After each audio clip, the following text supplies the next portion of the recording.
a riding buddy has crashed.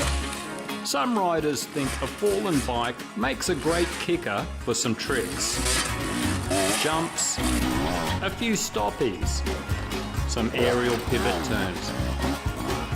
Tim Coleman loves a good kicker, and any crashed bike will do the trick. It's all good fun, and there's no harm in that, is there? Or is there? Dirt bike abuse is no joke, and it's now officially recognised as a crime following Traction ERAG's groundbreaking research.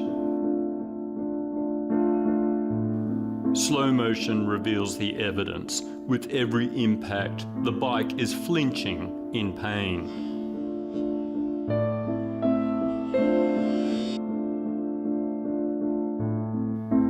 Around the world, dirt bikes are suffering from depression, anxiety, and post-traumatic stress disorder because riders like Tim get their jollies from running over them. So next time you crash, think about who the real victim is.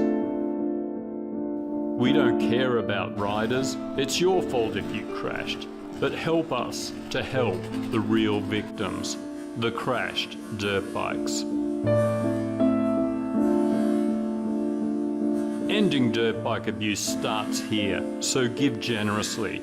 Your $795 a month can transform the life of an abused dirt bike today.